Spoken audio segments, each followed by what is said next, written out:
प्रणाम यथा योग्य दंड प्रणाम। हम लोग गिरिराज जी की मानसिक परिक्रमा कर रहे थे। तो इस मानसिक परिक्रमा के प्रकरण में जैसे हम चले थे दान घाटी से चरणामृत कुंड होते हुए सब स्थानों को प्रणाम करते हुए आगे अनेौर गांव में पहुंचे। वहां पर कुम्मन दास जी का प्रवेश द्वार, श्री दाऊ संकर्षण दाऊ जी संकर्षण कुंड, संकर्षण महादेव दर्शन करते हुए आगे गोविंद कुंड पे श्री वल्लभाचार्य जी की बैठक, श्री नाथ जी का मंदिर, श्री गोविंद देव जी का दर्शन, बांके बिहारी जी का दर्शन है वहाँ पर, गोसाई जी की बैठक, श्री गोविंद भगवान का जहाँ अभिषेक किया इंद्र स्थान पे प्रणाम, और श्री माधवेंद्रपुरी पाद जी की भजन कुटी, इन सब स्थानों पे दर्शन करते हुए आगे बढ़े थे। फिर आगे जाकर के कल जो परिक्रमा शुरू की थी हमने वो करी थी गोविंद कुंड के बाद से, जहाँ से हम गए थे पहले डोका दाऊ जी आया था, लुकलुक दाऊ जी जहाँ मुकुटशिला है वहाँ दर्शन किए थे। फिर साइड में ललिता कुंड दर्शन करने के बाद पुछरी पहुँच गए थे। पुछरी में वहाँ पर श्री नरसिंह भगवान मंदिर, पुछरी का लोटा, नवल कुंड, अप्सरा कुंड प्रणाम करते हुए दाऊ जी का मंदिर, फिर पारस पीपल दर्शन करते अप्सरा कुंड की परिक्रमा में श्री क्षीर स्वामी जी के प्रवेश द्वार तक पहुंचे थे। नहीं प्रभु जी, आप तो कुछ खाते नहीं हो तो हम क्यों खिलाएंगे किसी को रास्ते में? मानसिक परिक्रमा इसको तो ऐसे ही करते हैं, बाद में खा लेंगे 9:30 बजे के बाद। तो इसके बाद यहाँ पर हमने कल 2 स्थान और किए थे।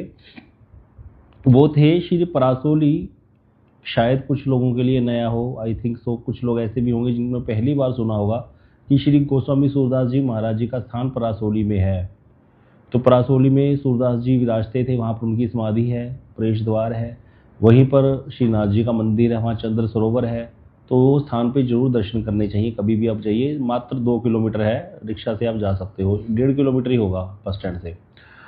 और उसके बाद हमने कृष्णदास जी के कुएं के बारे में भी चर्चा सुनी थी। वो जब हम मुशरी के लोटा से शामडाक जाते हैं, डीग वाला रास्ता है वहाँ पे पड़ता है। शामडाक भी थोड़ा अलग पड़ता है, जहाँ पर ठाकुर जी ने दोने बना बना करके प्रसाद पाया था, गोपियों से लेकर के छीन करके दही का भोग लगाया था। वहाँ पर छाक लीला का स्थान है, नित्य लीला का स्थान है भगवान की, वहाँ पर भी दर्शन किए थे हमने। तो ये सारे स्थान बड़ी परिक्रमा के हम कर चुके हैं, परिक्रमा में करते करते पहुँच चुके हैं।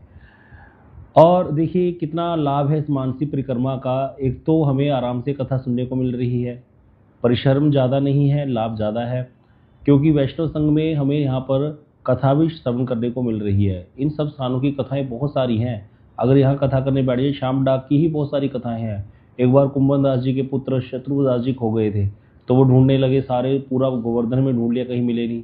फिर शाम को जब कुंभन दास जी शाम डाक पे गए तो वहाँ देखा ठाकुर जी के साथ लीला में मग्न है, तो समझ में आ गया उनको कि मेरे पुत्र चतुर्भुज दास जी का भी नित्य लीला में प्रवेश हो गया है, श्री नाथ जी ने कृपा कर दी है। एक बार गिल्ली डंडा खेल रहे थे ये गोविंद सखा के साथ ठाकुर जी, वहाँ पर ठाकुर जी के पास में बल्ला था, गोविंद सखा गिल्ली मारे, ठाकुर जी ने गिल्ली बहुत घुमाई, बहुत भगाया गोविंद सखा को। अब एक बार उसने गिल्ली कैच कर ली 3-4 घंटे के बाद, अब कैच कर ली तो उसकी बारी आ गई, अब उसने भी डंडा हाथ में पड़ लिया, ठाकुर जी गिल्ली लेके भागे। जैसी मारी उसने, ठाकुर जी ने उसको गिल्ली, गोविंद सखा ने ऐसी गिल्ली उड़ाई, ठाकुर जी गिल्ली लेने के वापस ही नहीं आए, मंदिर ही पहुंच गए सीधा गिल्ली वहाँ छोड़ के। ठाकुर ने सोचा मैंने इसको बहुत भगाया आज, ये मेरे को बहुत भगाएगा, श्रीनाथ जी सोचे, तो इसीलिए ज़्यादा बेटर है कि वो यहाँ से भाग ही लो। तो हमारे पंजाब में इसको कहते हैं रुंडी पिटना, कि मतलब अपनी बारी तो ले ली, अब दूसरी की बारी अपना भाग गया व्यक्ति।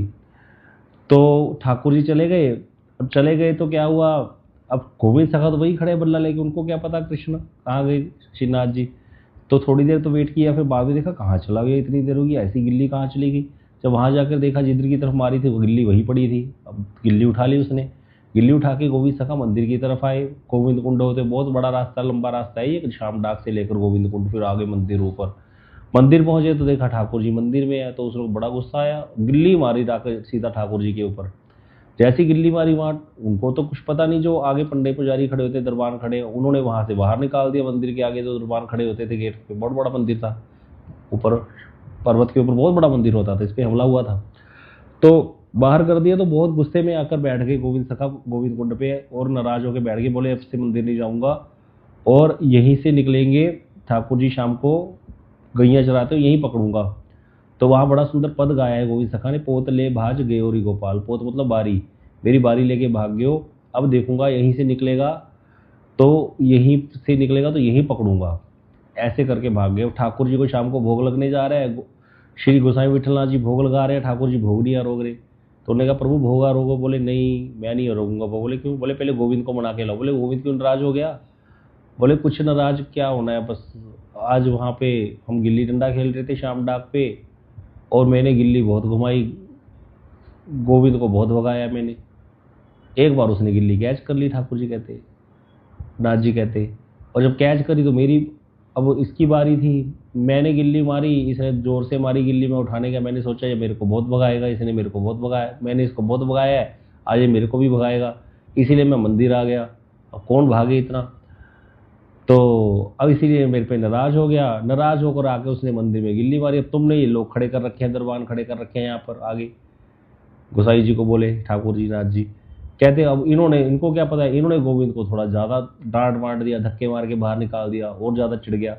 अब चिढ़ के वहाँ बैठ गया जाके, वहाँ पे गोविंद कुंड पे बैठा हुआ है और मैं तो जाऊँगा नहीं बिल्कुल, वहाँ लाठी लगा खड़ा लेकर बैठा है, बोले मारूंगा जब आएगा तो मारूंगा, इसीलिए मैं तो भोग नहीं आरूंगा जब तक गोविंद नहीं आएगा। अब गोसाई जी की उम्र उस समय 80 वर्ष हो चुकी थी, चांदी की लाठी लेके चलते थे, ऊपर पहाड़ी से उतरे, सोचो पहाड़ी से ऊपर से नीचे उतरे, गिरिराज जी से नीचे उतरे, उतर के चल चल करके एक मुश्किल से पहुंचे हैं गोविंद कुंड पे और दूर से देख रहे हैं गोविंद सखा गोसाई जी आ गए। उस समय थोड़ी ये अब की तरह रश होता था, भीड़ भड़क्के होते थे, पूरा जंगल था ये, इतना सुंदर वातावरण था यहाँ का।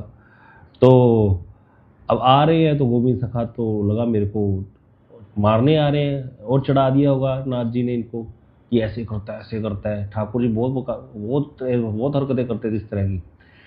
तो अब इसीलिए गोविंद सखा भागने लगे तो गोसाई जी दूर से बोल रहे हैं, गोसाई जी के शिष्य है गोविंद सखा, गोसाई जी के गुरु हैं गोसाई जी उनके, तो दूर से बोला गोविंद भागे मत भागे मत, तेरे को मार नहीं रहा मैं तो तेरे को मनाने आया हूँ, देख ठाकुर जी भोग नहीं रोक रहे तेरे बिना। तो फिर जाकर के गोसाई जी की आवाज़ जब कान में पड़ी तो रुका, फिर गोसाई जी साथ में लेके हाथ पकड़ के चले, बोले चल मंदिर में, ठाकुर जी भोग ना रोक रहे, ये क्या खेल खेलते हो, इस प्रकार से नाराज हो जाते हो। अब गोविंद सखा गुरु जी के सामने क्या बोले, मन ही मन सोचते जा रहे हैं, जाते समय ऊपर मंदिर पे जा रहे हैं जब, भोग तो मैं आरोग लूंगा जा करके, कोई बात नहीं चला तो जा रहा हूँ, लेकिन जाते ही मेरे को देखकर अगर मुंह नीचे नहीं किया ना, सर नहीं झुकाया, तो नहीं मैं मानूंगा, तब मेरी कट्टी ही है। अगर मेरे को देख करके सर झुका लिया तब मैं मान लूंगा कि चलो ठीक है। जब देखो ठाकुर जी गोविंद सखा मंदिर में प्रवेश किए, ठाकुर जी ऐसे करके सर झुका लिया, नेत्र नीचे कर लिए। आप कभी कोई विग्रह नहीं देखोगे भगवान का जहाँ पर भगवान के नेत्र नीचे हो। ओनली श्रीनाथ जी का विग्रह ऐसा है जहाँ पर ठाकुर जी की गर्दन थोड़ी, आपको किसी किसी विग्रह में इनके गर्दन झुकी हुई और नेत्र नीचे की तरफ दिखे। कभी ऐसे नहीं हो सकता बनाने वाला ऐसा विग्रह बनाए भगवान का कि जहाँ पर भगवान के नेत्र, भगवान की गर्दन झुकी हो। गर्दन टेढ़ी तो दिखाते हैं कृष्ण की, 3 जगह से टेढ़े हैं कृष्ण, कमर से, गर्दन से, पाँव से, टांग से टेढ़ा है, 3 जगह से टेढ़ा तो दिखा देंगे, लेकिन गर्दन आगे को झुकी हुई कभी नहीं दिखा सकते। भगवान की गर्दन कभी किसी के आगे नहीं झुकती, लेकिन भक्तों के आगे झुक जाती है। यहाँ पर सब कुछ हार गए प्रभु। तो ये जो प्रेममयी लीलाएं हैं ये सारी गिरिराज जी में आज से 300-400 साल पहले हुई हैं, और उन सब लीला स्थलियों के हम दर्शन करके आए थे, कितना ही आनंद आया था। तो यहाँ पर इतनी लीलाएं हुई हैं, इतनी लीलाएं। एक बार ठाकुर जी श्रृंगार कर रहे, ये श्रीनाथ जी का, श्री गोसाई जी, अब जो श्रृंगार कर रहा है उस व्यक्ति का मुख तो ठाकुर जी की तरफ होगा, पीछे गोविंद सखा बैठे थे, कीर्तन गाने के लिए बैठते थे आगे जगमोहन में, तो बैठे थे, तो ठाकुर जी के आगे करे थोड़ा आंख हो जाके गोसाई जी की नीचे ना थोड़े गोटी रखी होती है, एक टाइप के कंचे समझ लो, जैसे पंजाब में हम कंचे खेलते हैं, ठाकुर जी के खेलने का सामान भी रखा जाता है बाल भाव में, सेवा में, तो वो कंचे रखे हुए थे, कंचे जैसी चीज थी, गोटी उठाया करे ठाकुर जी गोसाई जी से आंख बचा के, जैसे गोसाई जी कुछ बाजूबंद उठाने लगे, नीचे से इधर से डब्बे से कुछ देख रहे श्रृंगार का सामान, ठाकुर जी गोटी उठाया करे, गोविंद के मार दिया करे, फिर सीधे हो जाया करे। गोविंद ने 3-4 गोटियां खाई, कुछ नहीं कहा, चलो कोई बात नहीं, मार रहा है 5वीं गोटी, 6ठी गोटी, 7वीं गोटी, जब 8वीं गोटी पड़ी तो उसने भी मार दिए। जब उसने मार दी तो एकदम से चौंक गए ठाकुर जी, ऐसे ऐसे हिल से गए, कांप से जाता है जैसे व्यक्ति। गोसाई जी कहते क्या हो गया नाथ जी? बोले हुए गोविंद मुझको गोटी मार रहा है, बताओ। तो गोसाई जी तो डांटने लगे गोविंद सखा को, अरे गोविंद यहाँ भी टिकता नहीं है मेरे सामने, चलो पीछे तो बात करते ही हो हरकतें तुम, और यहाँ भी मेरे सामने सामने खड़ा हूँ, अभी श्रृंगार कर रहा हूँ, प्रेजेंट हूँ, तो तब भी टिक नहीं रहा, गोटी मार रहा है। तो गोसाई ये गोविंद सखा ठाकुर गोसाई जी को बोले, ठीक है प्रभु गुरुदेव, आप अपना पूत पूत और दूसरे का पुत कपूत। बोले इसका अर्थ क्या है? बोले इसका अर्थ यह है कि पहले इन्होंने मेरे को 7 गोटी मारी है, फिर मैंने 1 गोटी मारी है, आपको इन्होंने अपना तो बताया नहीं कि मैंने भी गोटी मारी है, और मैंने एक बार मार दी तो इसी टाइम शिकायत लगाने लग गए तुमको। ये हाल है इनके। तो गोसाई जी ठाकुर जी की तरफ देखने लगे, नाथ जी आपने भी मारी थी गोटी? ठाकुर जी ऐसे मुस्कुराने से लगे, बस ऐसे मुस्कुरा दिए बस। इस प्रकार की कितनी ही लीलाएं यहाँ पर हुई हैं गिरिराज जी में, और ये सारे स्थानों को संजोए हुए हैं गिरिराज जी महाराज। तो यहाँ पर एक बार कानाभंगी के साथ खेल रहे थे, आज भी खिड़की है वो ऊपर मंदिर पे जहाँ पे कानाभंगी को दर्शन देते थे साइड से ठाकुर जी, खिड़की तोड़ करके। तो वो ये कानाभंगी के साथ बिरशु कुंड पे खेलते थे, वहाँ पे कभी घोड़ा बन जाए ठाकुर जी उसको चढ़ा ले पुणे पर, कभी वो घोड़ा बन जाए ठाकुर जी उसकी पीठ पे चढ़ जाए। गोविंद सखा भी साथ में खेलते थे। अब गोविंद सखा, सर्दी का महीना था जनवरी का, जनवरी में तो बहुत ठंड पड़ती है वृंदावन में, बहुत भयंकर ठंड पड़ती है, जनवरी का महीना था। अब वापिस आ रहे थे मंदिर को खेल कूद के, गोसाई जी को बोले, ये गोविंद सखा ठाकुर जी को बोले, नाथ जी ए मंदिर में गोसाई जी इतना आचार विचार करे, अपर सेवा है आज भी बल्लभ संप्रदाय में, अपर सेवा में छूते भी नहीं है किसी को जो पुजारी सेवा में होते हैं।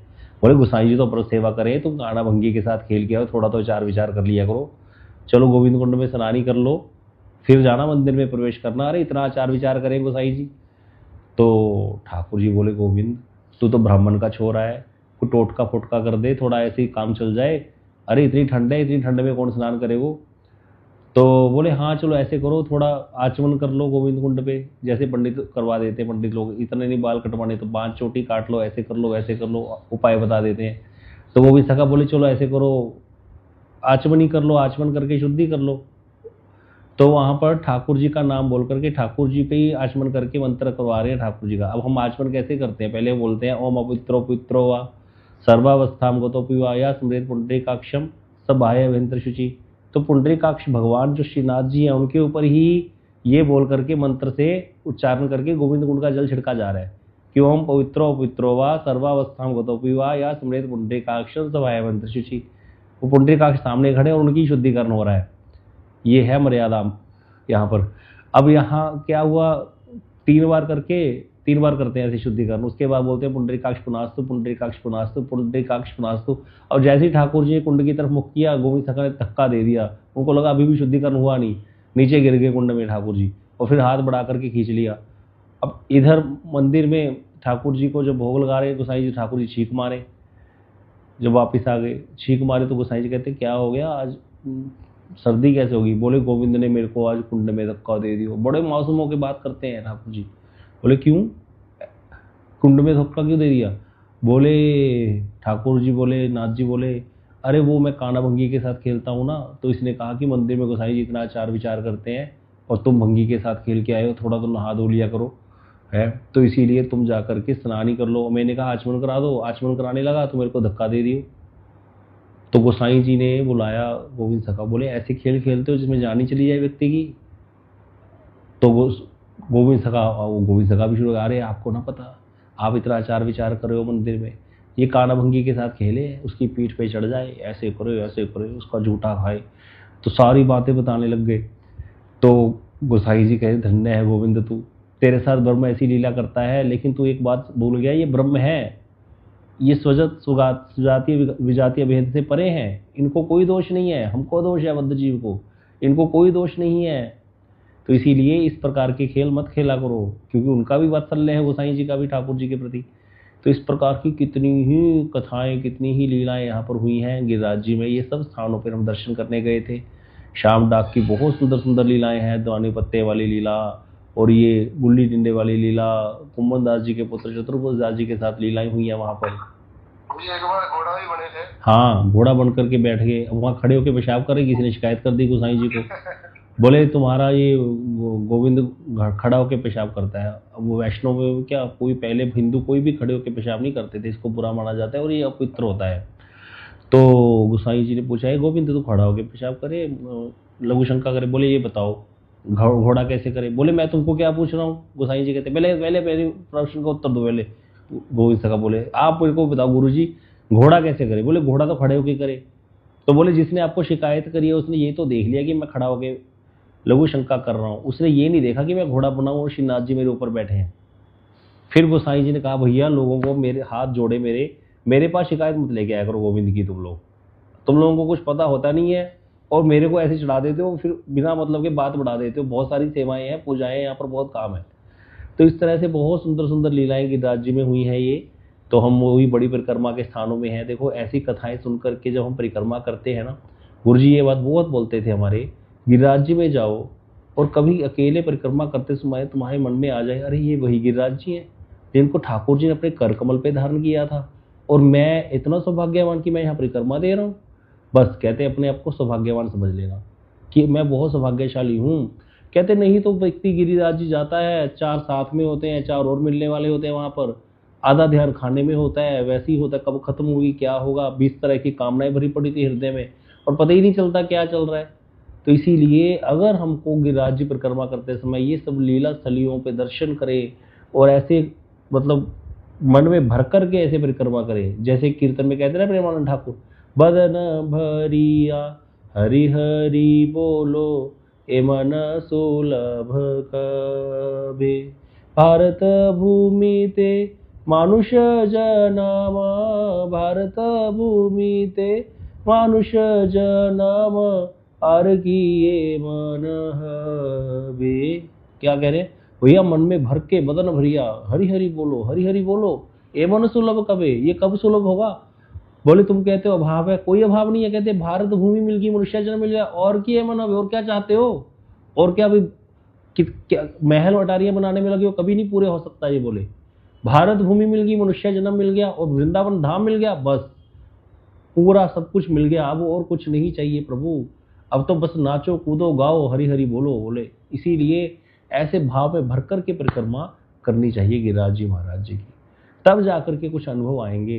एक बार हमें याद है हम परिक्रमा कर रहे, एक बाबा वहाँ गिरिराज जी में भजन करते थे, बहुत भजनानंदी संत, शायद उनका नाम मैं भूल रहा हूँ, प्राण कृष्ण बाबा ऐसे करके थे। तो वो रघुनाथ दास गोस्वामी जी की समाधि पे बैठ करके कीर्तन करते रहते थे, रात को भी सारी रात कीर्तन चलता था वहाँ। एक बार रात को 2 बजे गए तो वो सो गए, लेकिन उनकी अब मतलब मुख में फिर भी नाम चल रहा है। वो सो गए थे, खराटे की आवाज़ हमने सुनी है, तो नाम चलता रहता था, लेकिन वो ढोलक भी चल रही है सोते हुए, अभ्यास इतना हो गया था उनका।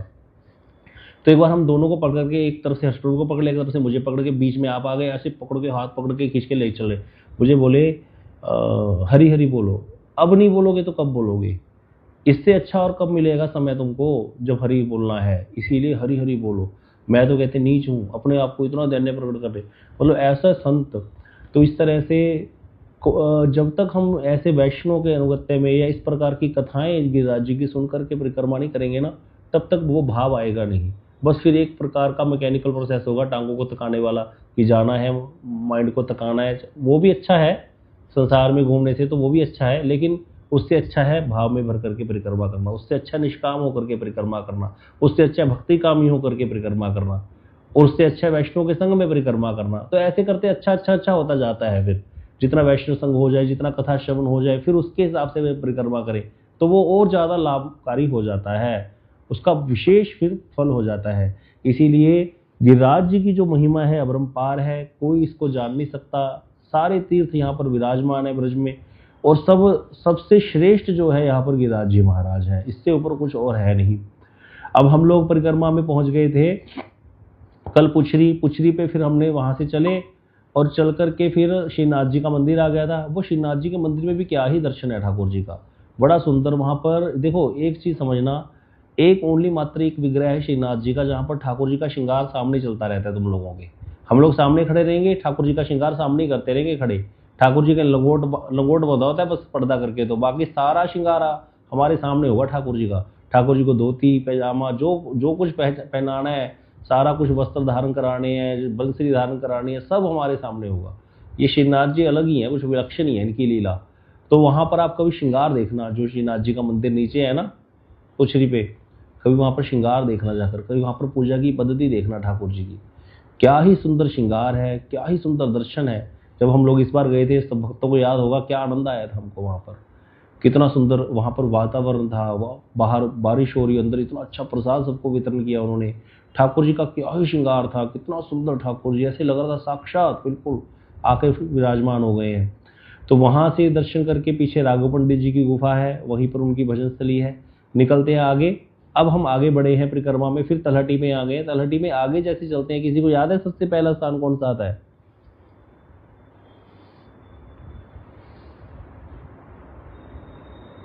पता है किसी को कौन सा कुंड आता है या कोई स्थान आता है पहले? तो यहीं से चलते हुए पहला स्थान आता है इंद्र मान भंग स्थली, जहां पर इंद्र का मान भंग हुआ था। तो वहां पर हम ऊपर ही चढ़ते हैं, नीचे से दर्शन करते हुए जाते हैं, इंद्र मान भंग स्थली आती है। उसके बाद थोड़ा सा आगे चलते हैं तो फिर सुरभि कुंड आ जाता है। सुरभि कुंड पे सुरभि गाय उतरी थी, वहां गाय के खुर के निशान है सुरभि गाय के कुंड के अंदर। तो वहां पर सुरभि कुंड है, और वहीं पर श्री परमानंद दास जी अष्टशाप के कवि हुए हैं। 4 वल्लभाचार्य जी के शिष्य है और 4 गोसाई जी के। ये वल्लभाचार्य जी के शिष्य थे, परमानंद दास जी, सूरदास जी, कुंभन दास जी और कृष्णदास जी। तो ये चारों वल्लभाचार्य जी के शिष्य थे। उसमें सूरदास जी का स्थान परासोली में, और कुंभन दास जी का स्थान संकर्षण कुंड पे, कृष्णदास जी का श्याम डाक के पास कुएं में गिर गए थे, और ये परमानंद दास जी का सुरभि कुंड पे। तो ये चारों यहाँ बड़ी परिक्रमा में यहाँ पर स्थान है, चारों वल्लभाचार्य जी के जो शिष्य थे। परमानंद दास जी का प्रवेश द्वार यहीं पर है सुरभि कुंड पे, यहीं पर रहते थे कुटिया बना करके, यही भजन करते थे और यहीं से मंदिर जाते थे पदगान गाने। बहुत ही सुंदर इनकी कथा हमने सुनी थी। फिर कभी समय मिलेगा 1-2 साल में दोबारा रिपीट कर लेंगे। बड़ी सुंदर कथा है परमानंद दास जी की। सारे इनके गुरु भाई भी जब इनको मिलने आए तो बड़ा सुंदर वैष्णव की महिमा का उन्होंने पद गाया था, आए मेरे हरि के प्यारे, बहुत सुंदर पद है।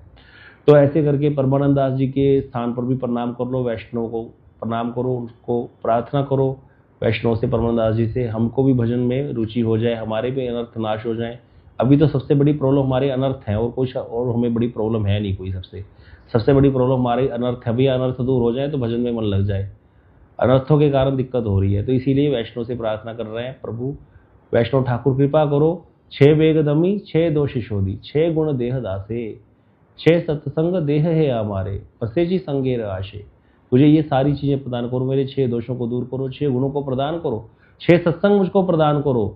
मैं इसीलिए सत्संग की आशा लगा करके आपके चरणों में आया हूँ। ऐसी प्रार्थना करनी चाहिए। इसीलिए देखो हमारे आचार्य वर्ग कितने अच्छे हुए, हमको सत्संग भी नहीं, हमें ये नहीं पता हमें मांगना क्या है, हमको वो भी सिखा के गए कीर्तनों के माध्यम से। जिसकी गौड़िया कीर्तनों में रुचि होगी उसको और कुछ नहीं चाहिए, बस उसका साधन हो गया। जिसको गौड़िया कीर्तनों में मन लगने लग गया, जिसको गौड़िया कीर्तन गाने अच्छे लगने लग गए, दोनों टाइम जिसका नियम बन गया गौड़िया कीर्तन गाने का, भैया वो पार लग गया, बस उसको और कुछ नहीं करना। अब इतनी महिमा है इन कीर्तनों की, इतना ज्यादा ये पावरफुल कीर्तन है, सीधा डायरेक्ट भगवान पे जाके लगते हैं। जैसे कोई चीज होती है ना, जैसे हम कहते हैं ना, ऐसी बात कही उसने मुझे, ऐसी बात कही, मेरा सारी दिल को पार करके अंदर तक चलेगी। मेरे जब भी देखता हूँ मुझे वो याद आ जाता है बात। मतलब कई बार कोई व्यक्ति ऐसे शब्द बोल देता है, कई बार कोई ऐसे मीठे भी शब्द बोल देता है कि मोह लेता है, कई बार कोई ऐसे बुरे शब्द भी बोल देता है कि कील देता है, हमको अच्छा नहीं लगता बिल्कुल भी। इसी प्रकार ये जो प्रार्थनाएं, ऐसी प्रार्थनाएं जो जाकर ठाकुर जी को सीधा लगती है। वहां पर वैष्णव की जो प्रार्थनाएं जो लिख करके गए हैं ना ये हमारे आचार्य, ये साधारण नहीं है। ये कैंसर का इलाज है डायरेक्ट, जो इलाज बीमारी है उसका भी इलाज कर दे, ऐसी औषधि है ये कीर्तन। इसलिए जिसकी इन कीर्तनों में रुचि होगी, इसीलिए सबसे प्रार्थना है, आप सब लोग ज्वाइन करते हो सुबह क्लास में, लेकिन आप कीर्तन में कई लोग छोड़ देते हैं। कीर्तन मस्त है, कीर्तन जरूरी है, कीर्तनों में सब कुछ है। एक बार प्रभुपाद जी को किसी ने पूछा था कृष्ण प्रेम का क्या मूल्य है, प्रभुपाद जी कहते 2 रुपए। 2 रुपए में मिलती थी प्रेम भक्ति चंद्रिका, ये ग्रंथ जिसमें सारे कीर्तन होते थे। बड़े बस ये गालो कीर्तन मिल जाएगा कृष्ण प्रेम, इतना सस्ता है कृष्ण प्रेम। बताओ इतना सस्ता हमारे गुरुवर्ग कर गए इसको, सस्ता तो है नहीं, ये मिलता ही नहीं है, सस्ता कहाँ से है। तो इसीलिए ये जो है प्रार्थना करते हैं हम परमानंद दास जी से यहाँ पर कि हमको कृपा करें, हमारे अनर्थों का नाश हो, हम भजन करके बढ़े आगे। थोड़ा सा आगे चलते हैं परिक्रमा में, बड़ा अच्छा है ये तो रास्ता परिक्रमा का, बिल्कुल तलहटी के साथ चल रहे हैं गिरिराज जी की। आगे जाकर के बाग बगीचे आ जाते हैं बड़े सुंदर सुंदर, और फिर आता है एरावत कुंड और गोविंद सखा की खंडी, कदम खंडी है गोविंद सखा की। तो वहां पर अंदर बहुत सुंदर मंदिर है, वहां पे दर्शन, जहाँ पर ठाकुर जी का अंगोछा फंस गया था। ये कथा हम कल सुनाएंगे आपको, बड़ी सुंदर कथा है यहाँ की। तो ये यहाँ पर गोविंद सखा का प्रवेश द्वार है, यहीं पर गोविंद सखा भजन करते थे। पहले उससे पहले एरावत कुंड है जहाँ पर एरावत हाथी उतरे थे, बड़ा सुंदर स्थान है। तो ये सब स्थानों को हम लोग जो है प्रणाम करते हुए अभी यहीं पर विराम देते हैं। आपको ऐरावत कुंड के दर्शन कराने तो करा देते हैं। अभी मेरे पास एक फ़ोटो है ऐरावत कुंड की, इसमें ठहरो दिखाता हूँ। नहीं चलो कल ही दिखाएंगे, कल भाई है ढूंढनी पड़ेगी, टाइम लग जाएगा। चलो समय हो गया अभी। हरे कृष्णा, गौर प्रेमानंदे, हरि हरि बोल।